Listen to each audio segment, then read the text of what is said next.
2 दिन बाद यानी 25 नवंबर को एक बार फिर अयोध्या में ऐतिहासिक पल आने वाला है, जब राम मंदिर के ऊपर सूर्यवंश की झलक वाला पताका फहराया जाएगा। उस ध्वज को पीएम मोदी फहराने आएंगे। ऐसे मौके पर फिर से दुनिया भर की हस्तियां रामनगरी में जुटने वाली हैं, जिसे लेकर तैयारियां लगभग पूरी हो चुकी हैं। अयोध्या नगरी को एक बार फिर से उसी तरह से सजाया जा रहा है जैसे प्राण प्रतिष्ठा के वक्त सजाया गया था। अयोध्या की सड़कों के डिवाइडर पर तरह तरह के फूल गमले रखे जा रहे हैं। सड़कों के किनारे सुंदर सुंदर स्वागत पंडाल बनाए गए हैं और उस पर जय श्री राम लिखा गया है। राम मंदिर परिसर में भी तरह तरह के फूल लाए गए हैं और राम दरबार की बगिया को बहुत ही आकर्षक तरीके से सजाया जा रहा है, ताकि जब दुनिया के मेहमान अयोध्या में आएं तो राम नगरी की सुंदर छवि अपनी यादों में बसा कर ले जाएं। राम नगरी को फूलों और रंगोली के साथ साथ रात के वक्त तरह तरह की लाइट से भी श्रृंगार किया गया है। पूरे अयोध्या में इसी तरह की लाइटिंग की जा रही है। रामलला के मंदिर के निर्माण के उपरांत ध्वजा फहराने के लिए, ध्वजा को स्थापित करने के लिए आदरणीय प्रधानमंत्री नरेंद्र मोदी जी का आगमन हो रहा है। हम सब कार्यकर्ता आह्लादित हैं और सनातन संस्कृति का चरमोत्कर्ष दुनिया अपनी आंखों से देखने वाली है। रामनगरी को सजाने के साथ साथ सुरक्षा की भी पुख्ता व्यवस्था की गई है। अयोध्या के चप्पे चप्पे की निगरानी की जा रही है। दुकान और गाड़ियों की तलाशी ली जा रही है, ताकि कोई अराजक तत्व इस मौके पर विघ्न पैदा न कर पाए। पुलिस, बम स्क्वाड की टीम और बड़े बड़े अधिकारी गली गली घूमकर एक एक चीज की जांच करते दिखे। दुकान हो, सड़क या फिर रोड के किनारे रखे सामान, हर चीज की बारीकी से जांच की जा रही है। उसमें डॉग स्क्वाड के साथ साथ माइंस को डिटेक्ट करने वाली टीम भी लगी है। यही नहीं, हेलीकॉप्टर से भी तैयारियों का जायजा लेने का काम किया जा रहा है। बड़े अधिकारियों ने न सिर्फ मंदिर परिसर का हेलीकॉप्टर से सर्वे किया, बल्कि बाकी इलाकों में व्यवस्था को भी देखा। इन तैयारियों पर यूपी के मुख्यमंत्री योगी आदित्यनाथ की भी नजर है। वो अधिकारियों से पल पल की अपडेट ले रहे हैं। राम मंदिर पर पताका फहराने से पहले यूपी के मुख्यमंत्री योगी आदित्यनाथ ने प्रदेशवासियों के नाम एक पाती लिखी, जिसमें सीएम योगी ने कहा कि मेरे प्रिय प्रदेशवासियों, अयोध्या का नाम फिर से इतिहास के पन्नों पर स्वर्ण अक्षरों में अंकित होगा।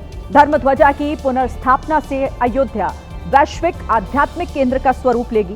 भव्य श्री राम मंदिर में प्राण प्रतिष्ठा के बाद ये अनुष्ठान एक यज्ञ की पूर्णाहुति ही नहीं, बल्कि एक नए युग का आरंभ है। मेरी यही कामना है कि धर्म ध्वजा की पुनर्स्थापना से प्रदेश में सुख, शांति और समृद्धि का नया युग आरंभ हो। आइए हम सभी मिलकर राम राज्य के आदर्शों से प्रेरित एक नव उत्तर प्रदेश के निर्माण का संकल्प लें। बात उत्तर प्रदेश के बरेली की, जहां दंगे के मास्टरमाइंड मौलाना तौकीर रजा के करीबी और माफिया आरिफ के अवैध शोरूम को प्रशासन ने कबाड़ में तब्दील कर दिया है। वहां बुलडोजर कार्रवाई का यह लगातार दूसरा दिन था। बरेली में पीलीभीत बाईपास पर बने आरिफ के 3 मंजिलों की अवैध शोरूम को बुलडोजर से तोड़ा गया। यहाँ 16 दुकानें हैं जिनके ध्वस्तीकरण की कार्रवाई की जा रही है। दूसरी साइड पे एक शोरूम है, उसको ध्वस्त किया जा रहा है। बरेली डेवलपमेंट अथॉरिटी की कार्रवाई के बाद 3 मंजिलों का शोरूम खंडर में तब्दील हो गया। इलाके में कोई परेशानी ना हो, इसके लिए पुलिस की भारी टीम लेकर प्रशासन वहां पहुंचा था।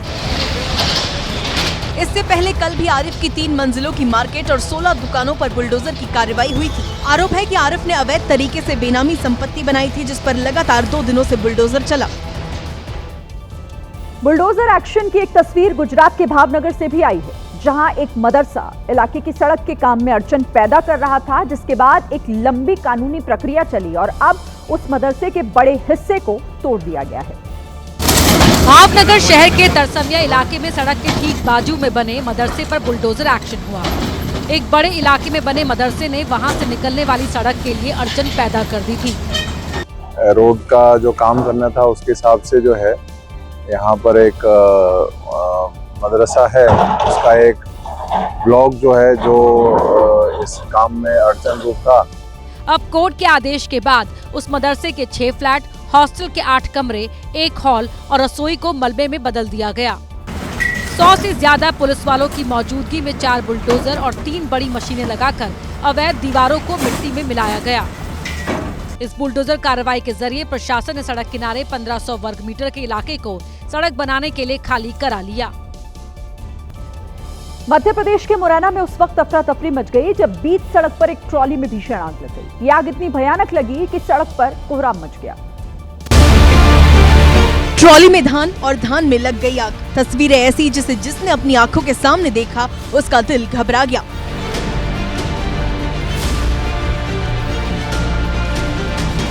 ट्रैक्टर चला रहे ड्राइवर ने समझदारी दिखाई और समय रहते ट्रॉली को अलग कर ट्रैक्टर को बचाया। तब तक फायर ब्रिगेड की गाड़ी मौके पर पहुंच गई और आग बुझाने की कोशिश शुरू हुई। हालांकि जब तक आग बुझी, ट्रॉली पर रखा सारा सामान जलकर राख में बदल चुका था। आग लगने से किसान को भारी नुकसान हुआ।